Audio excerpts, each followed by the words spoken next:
হরে Krishna, Radhe Radhe. High বন্ধুরা, welcome to mini blog. Mini blog এই কারণেই বলছি, যেহেতু গত 9 মাস ধরে আমার এই চ্যানেলে কোনো ভিডিও আপলোড দিতে পারিনি, একটাই কারণে, সেই নিয়েই এই ভিডিওতে বিস্তারিত আলোচনা হবে। তো চলো বন্ধুরা, বেশি দেরি না করে শুরু করা যাক।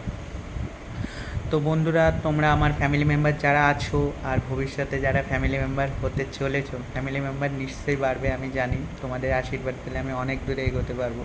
তো ছোটো ভাইটাকে কিন্তু সাপোর্ট করবে। তো চলো বন্ধুরা, তোমরা জানো যে আমি একটা মেডিসিনের দোকানে কাজ করি। সেই সেই দোকান থেকে যতটুকু টাকা উপার্জন হয় সেই টাকা দিয়েই পড়াশুনো চালিয়ে যাচ্ছি।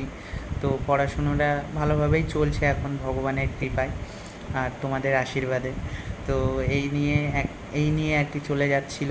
তো স্যারেরা বললো যে সামনে মাধ্যমিক পরীক্ষা আছে, তো এই কটা মাস ভিডিওটা বন্ধ রাখ। তার জন্য আর কি ভিডিওটা এই চ্যানেলে আপলোড দিতে পারিনি।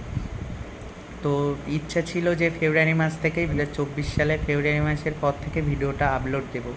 তো ভিডিওটা আপলোড দিতে পারিনি, কারণ একটাই কারণে যে আমার বড় দিদির আমার পরীক্ষার পরপরই ভাবলাম যে আমার পরীক্ষার পরপরই ভিডিওটা আবার আপলোড দেব আমার চ্যানেলে। তো আমার বড় দিদির তার পরপরই মাথায় খুব যন্ত্রণা হচ্ছিল। তো মাথায় যন্ত্রণা হওয়ার পর থেকে ডাক্তার দেখানো হলো। ডাক্তার দেখানোর পরে ডাক্তাররা এমআরআই করতে দিল। এমআরআই করার পরে দিদির লেফট সাইডে ভেজিটেবল সুয়ানোমা টিউমার ধরা পড়লো।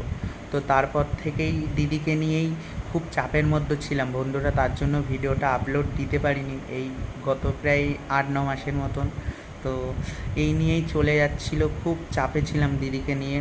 তো আমরা ভাবলাম যে এই টিউমার তো দিদির লেফট সাইডে ধরা পড়েছে, তো এখন কি করা যাবে। জামাইবাবু আর আমরা মিলে আলোচনা করলাম, সবাই মিলে, মানে যেসব ডাক্তারদের সাথে মোটামুটি আমার চেনা জানা আছে, ডাক্তারবাবু মানে স্যারেরা বললো যে এখানে ট্রিটমেন্ট করার থেকে বাইরে নিয়ে চলে যাও। তো আমরা সেই মতনই কোনো দেরি না করেই দিদিকে আমরা তামিলনাড়ু হসপিটালে, জিপমার হসপিটালে, ওখানে নিয়ে ট্রিটমেন্ট শুরু করলাম।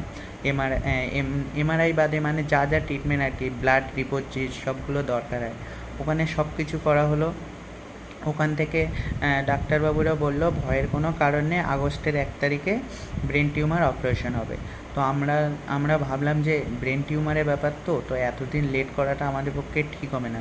তার জন্য আমরা জিম্মার হসপিটালে ওখানে 20 দিন চেক আপ করানোর পরে আমরা ব্যাঙ্গালোর চলে আসি সাই বাবার হসপিটালে। তো সেখানে গিয়ে ওখান থেকে অ্যাপয়েন্টমেন্ট করাতে হলো সাই বাবার হসপিটালে। তো বন্ধুরা, একটা কথা বলে রাখছি যে যারা সাই বাবার হসপিটালে অ্যাপয়েন্টমেন্ট করে ডাক্তার দেখাতে চাও, তারা আমার অবশ্যই এই ভিডিওতে কমেন্ট করবে। আমি সব কিছু ডিটেলসে তোমাদেরকে বলে দেবো, কোনো ভয় নেই। আমি যেহেতু দিদিকে আমি ওখান থেকে সুস্থ করে এনেছি, আমি যতটুকু পারবো বন্ধু তোমাদের হেল্প করার চেষ্টা করব। কারণ মানুষের জন্য যদি কাউকে হেল্প করতে পারি, তো নিজেকে প্রাউড ফিল বোধ করবো বন্ধুরা। তো চলো বন্ধুরা, বলা তারপরে ওখান থেকে দিদিকে নিয়ে সাই বাবার হসপিটালে ওখানে অ্যাপয়েন্টমেন্ট করে ডাক্তার দেখানো হলো। মোটামুটি 10 দিন পরে ওখান থেকে এমআরআই করার ডেট দিল সাই বাবার হসপিটালে। ওখানে এমআরআই করে ডাক্তাররা বলল যে ঠিক আছে, ভয়ের কোনো কারণ নেই। মে মাসের 20 তারিখে অ্যাডমিশানের ডেট দিল দিদিকে। মে মাসে যেহেতু আমরা ফেব্রুয়ারিতে গেছি, মার্চ মাস অবধি ওখানে ছিলাম। তারপরে মে মাসে 20 তারিখে দিদিকে অ্যাডমিশানের ডেট দিল, ভর্তি হওয়ার পরে অপারেশন হবে। তো যেহেতু সব কিছু রিপোর্টপত্র সব হয়ে গেছিলো, আমরা বাড়িতে চলে এলাম। বাড়িতে চলে আসার পরে মে মাসের 20 তারিখে যথারীতি আমরা ওখানে গিয়ে দিদিকে নিয়ে যাওয়া হলো, অ্যাডমিশন করানো হলো দিদিকে। তারপরে অ্যাডমিশনের পরে দিদির ব্রেন টিউমার অপারেশন হলো। ভেজিটেবল সুয়ানোমা টিউমার ধরা পড়েছিল দিদির যেহেতু। তো এই লেফট সাইডে এত দূর অবধি কেটেছে টিউমারটা। তো দিদিকে ভিডিওতে দেখাতে পারছি না, যেহেতু আমি সোনারপুরে আছি আর দিদি থাকে তালদিতে। তো নেক্সট ভিডিওতে সব কিছু দিদির বাড়িতে যাব, সব কিছু দেখাবো, দিদি কোন অবস্থায় আছে, কেমন আছে। তো চলো বন্ধুরা, আর একটা কথা, ছোট ভাইটাকে একটু সাপোর্ট করবে, ভালোবাসা দেবে। আশা করি তোমাদের ভালোবাসা আশীর্বাদ পেলে অনেক দূরে এগোতে পারবো বন্ধুরা।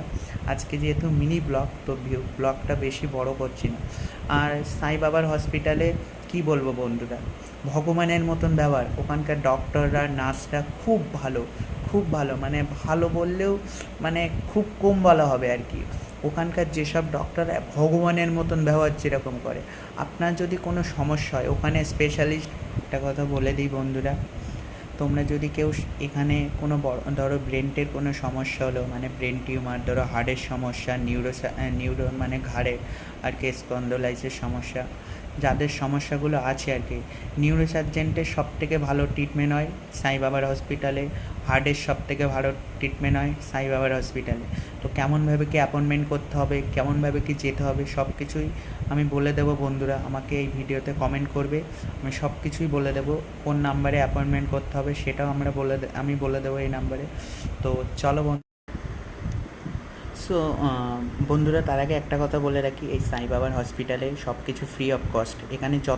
এখান থেকে পেশেন্ট অ্যাডমিশনের থেকে শুরু করে যাবতীয় যা খরচাপাতি, 1 টাকাও কোনো খরচা হওয়ার কোনো কারণ এখানে সব কিছুই ফ্রি আর কি। যা অপারেশন বলো, যা সার্জারি, যা মেডিসিনপত্র, যা কিছু বলো, সব এখান থেকে ফ্রি অফ কস্ট। এখান থেকে কোনো 1 টাকাও লাগবে না।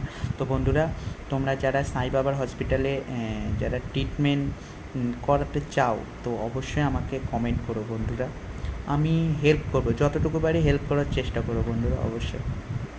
বন্ধুরা, আজকে আর ভিডিওটা বেশি বড় করছি না। হরে কৃষ্ণ, রাধে রাধে। তো ছোটো ভাইটাকে সাপোর্ট করো, এইটুকু তোমাদের কাছে দাবি থাকলো বন্ধুরা, মানে আমার যারা ফ্যামিলি মেম্বার আছো এখনও অবধি। চলো বন্ধুরা, এফডি ভিডিওটা টাটা।